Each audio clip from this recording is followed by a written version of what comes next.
राधे राधे बच्चों, आप सभी का स्वागत है अपने YouTube channel MS coaching centre पे।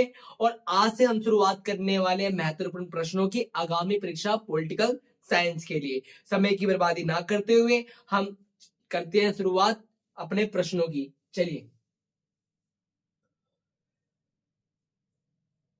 सोवियत संघ के विघटन के कारण और परिणाम क्या थे? आपको पता है 1945 में दूसरा विश्व युद्ध खत्म हुआ था और उसी के साथ शीत युद्ध का प्रारंभ हो गया था। और शीत युद्ध दो महाशक्तियों के बीच में लड़ा गया था।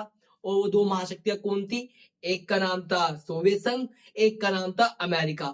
सोवियत संघ की एक अपनी अलग विचारधारा थी और अमेरिका की अपनी एक अलग विचारधारा थी। जो जिस विचारधारा को अमेरिका ने अपना रखा था उसको कहते हैं पूंजीवाद, और जिस विचारधारा को सोवियत संघ ने अपना रखा था उसको कहते हैं समाजवाद।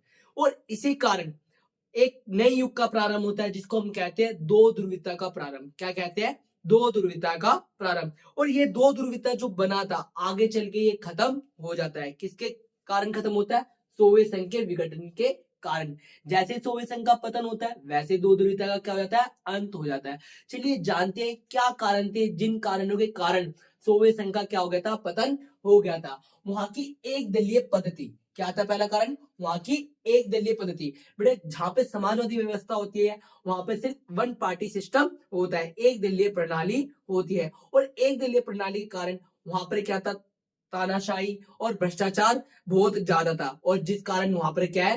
पूरी तरह से जो अर्थव्यवस्था का क्या हो गया था? तहस नहस हो गया था। और आपको पेपर के अंदर कैसे लिखना है? सेम ऐसे ही लिखना है आपको, कोई भी चेंजेस नहीं करने, आपको फुल मार्क्स मिलेंगे। नेक्स्ट पॉइंट के बाद ऊपर बात करते हैं सरकारी तंत्र में भ्रष्टाचार। जो वहां की सरकार थी उसका सभी उद्योग धंधों पर क्या था? नियंत्रण था। और जिस कारण वहां पर उद्योग धंधों का विकास नहीं हो पाया। नेक्स्ट पॉइंट क्या है बेटा? सुधारवादी एवं उदारवादी नीतियां। क्या था बेटा? सुधारवादी व उदारवादी नीतियां। 1985 में सोवियत संघ के नए राष्ट्रपति बनते हैं मिखाइल गोर्बाचेव। उन्होंने चाहा कि हमारे को अपनी अर्थव्यवस्था को ऊपर उठाने के लिए कुछ बदलाव किए जाने चाहिए। उन्होंने सोचा अच्छा था, पर हुआ कुछ उल्टा। उन्होंने कुछ नीतियां अपनाई और जिन नीतियों के कारण क्या हो गया? सोवियत संघ का बंटाधार हो गया। ठीक है जी। नेक्स्ट पॉइंट, अर्थव्यवस्था का पिछड़ापन। अर्थव्यवस्था क्या थी? पिछड़ती जाती, क्योंकि जो समाजवाद वाली देश होते हैं ये क्या सभी के साथ व्यापार नहीं करती, ये सिर्फ अपने देशों के साथ क्या करते हैं? व्यापार करते हैं। कुछ ही देशों के साथ क्या करते हैं? व्यापार करते हैं। जैसे पूंजीवादी देश है, सभी देशों के साथ क्या करते हैं? व्यापार करते हैं। किंतु इन्होंने अपने आप को विश्व बरादरी से क्या कर लिया? अलग कर लिया। और जिस कारण अर्थव्यवस्था क्या हो गई? इनकी पिछड़ती चली गई। चलिए नेक्स्ट क्वेश्चन, नेक्स्ट पॉइंट में बात करते हैं पूंजीवादी व्यवस्था का विरोधी। ये जो सोवियत संघ था ये पूंजीवादी व्यवस्था का क्या था? विरोधी था। अब पूंजीवादी देशों के साथ व्यापार करता नहीं था और जिस कारण इन देशों के साथ इंटरलिंक ना रखने के कारण इसका क्या हो गया? सत्यानाश होता चला गया। चलिए नेक्स्ट पॉइंट के ऊपर बात करते हैं पूंजीवादी देशों से संबंध ना बनाना। जो साम्यवादी देश थे इन्होंने क्या है? पूंजीवादी देशों के साथ संबंध नहीं बनाया और जिस कारण क्या है? इनका विकास नहीं हो पाया।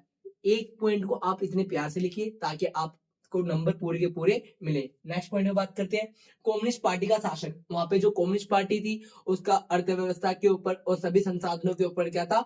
नियंत्रण था। और ये पार्टी इतनी ज्यादा 70 सालों तक क्या किया? इसने शासन किया। कहां पे किया बेटा? सोवियत संघ में किया। और पूरी तरह से क्या थी? ये सिर्फ सेल्फलेस पार्टी थी, अपने आप से ही मतलब रखा और जनता की इच्छाओं को विरोध किया। चलिए अगले पॉइंट के ऊपर बात करते हैं। जब मिखाइल गोर्बाचेव ने 1985 में कुछ घोषणाएं की थी। क्या घोषणाएं की थी? कि जो भी संघ से अलग होना चाहता है वो संघ से अलग हो जाए। और जैसे ही बेटा ये घोषणा की 15 देशों ने ऐसा माना कि संघ से अलग होना क्या है? अच्छा है, क्योंकि सिर्फ संघ के अंदर क्या है? रूस का ही क्या हो रहा था? विकास हो रहा था और बाकी देशों का विकास नहीं होता। और जिस कारण क्या है? संघ से अलग होते के साथ ही क्या है? सोवियत संघ का विघटन हो गया। जैसे सोवियत संघ का विघटन हुआ उसके क्या क्या परिणाम थे चलिए जानते हैं। शीत युद्ध की समाप्ति। आपको पता है शीत युद्ध क्या होगी? क्या होगी? समाप्ति हो गई। किसके कारण होगी? सोवियत संघ के विघटन के कारण आपके शीत युद्ध क्या क्या होगी? समाप्ति होगी। शीत युद्ध स्टार्ट कब होता? 1945 में। लड़ाई किस बात की थी? कौन सर्वश्रेष्ठ है? अब एक खत्म हो गया तो दूसरा क्या बन गया? पावरफुल बन गया। अब पूरे विश्व में कैसी व्यवस्था आ गई? एक ध्रुवीय व्यवस्था आ गई। क्या आ गई? एक ध्रुवीय व्यवस्था आ गई। अमेरिका वर्चस्व, अब पूरे विश्व में बेटा किसका दबदबा हो गया? अमेरिका का क्या हो गया? वर्चस्व हो गया। अब पूंजीवादी देशों का क्या हो गया? बोलबाला हो गया था। चलिए, लोकतंत्र की ओर झुकाव, बेटा जो 15 देश थे साम्यवादी व्यवस्था को अपना रखा था, अब ये 15 देशों ने क्या है बेटा? लोकतंत्र को अपनाया। किसको अपनाया बेटा? लोकतंत्र को। और ये नव स्वतंत्र देशों ने क्या अपनाया? लोकतंत्र को अपनाया, जिससे क्या है? लोकतंत्र के देशों की संख्या बढ़ गई। चलिए नेक्स्ट क्वेश्चन में बात करते हैं पूंजीवाद का बोलबाला। अब समाजवाद खत्म हो गई और तो इससे क्या हो गया बेटा? पूंजीवादी विचारधारा क्या हो गया? बोलबाला आ गया। यहां भी होगा, वहां भी होगा, अब तो सारे जहां में होगा क्या? पूंजीवाद का जलवा। ये कब से स्टार्ट होता? 1991 से। चलिए बेटा, विश्व में शांति, आए दिन ऐसा लगता था कि तीसरा विश्व युद्ध भी होकर रहेगा, पर सोवियत संघ के विघटन के कारण ही तीसरे विश्व युद्ध की जो आशंका थी वो क्या हो गई? खत्म हो गई। नवीन राज्यों को दे, जैसे कि मैंने अभी पहले ही बता दिया था कि नवीन राज्यों का क्या हो गया? उदय हो गया।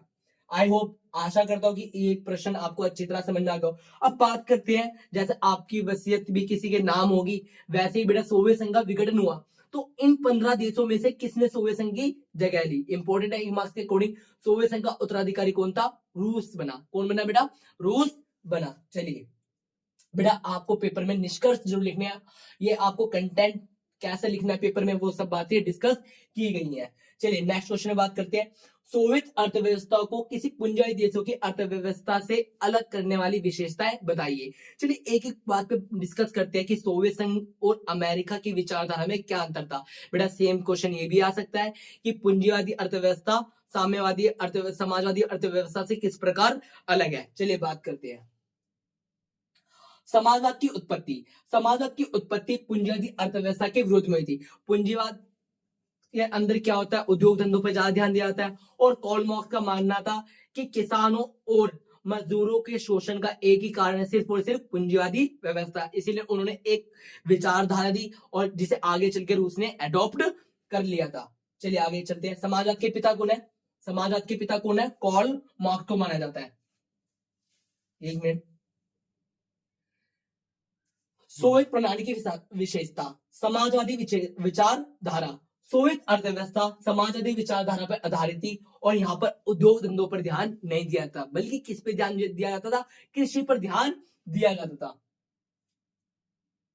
और योजनाबद्ध अर्थव्यवस्था, यहाँ पर जो भी काम किए जाते थे वो कैसे किए जाते थे? योजना बना के किए जाते थे। कैसे किए जाते थे? योजना बना के किए जाते थे।